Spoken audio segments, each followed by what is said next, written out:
नमस्कार, स्वागत है आपका वी टाइम न्यूज पर और आपके साथ मैं हूं पहली चौहान। बढ़ते हैं खबरों की ओर। एक सरकारी बैंक के कर्मचारी पर अपनी मातृभाषा बांग्ला में सेवा न देने का आरोप लगा है।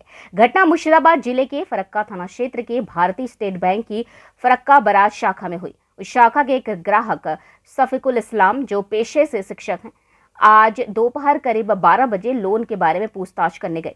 कथित तौर पर जब हेल्प डेस्क पर बैठे कर्मचारी से बातचीत शुरू हुई तो शफीकुल बाबू ने कर्मचारी से बंगाली में बात करने का अनुरोध किया, लेकिन ड्यूटी ऑफिसर ने कहा कि वह केवल हिंदी या अंग्रेजी में सेवा देने के लिए बाध्य हैं और वह बंगाली नहीं बोलेंगे। आज दोपहर 3:50 पर शफीकुल बाबू ने बैंक मैनेजर को लिखित शिकायत दी कि वह अपनी मातृभाषा बांग्ला में सेवा चाहते थे, लेकिन उन्हें उपलब्ध नहीं कराया गया।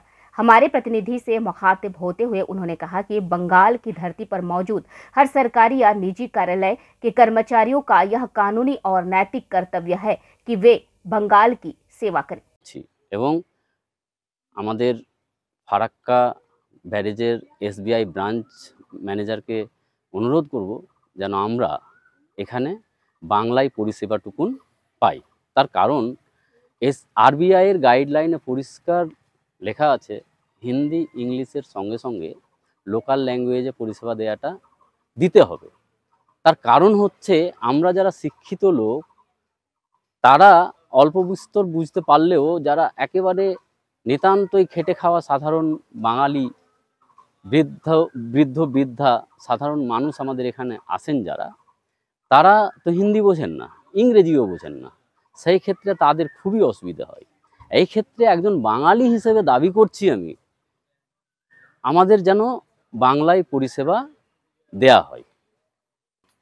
ম্যানেজার আমাকে কোনো কথা বলেননি, শুধু উনি অভিযোগটুকু নিলেন, অভিযোগ শুনলেন এবং অভিযোগটুকু নিলেন এবং উনি বললেন যে আমি এটা ফরওয়ার্ড করে দেবো, আপনি আপনার কাজ করেছেন। বিশেষ কোনো কথা বলেননি আমাকে, উনি খুব একটা বেশি কথা বলেননি। वी टाइम न्यूज के लिए मुर्शिदाबाद से मिलन सरकार की रिपोर्ट।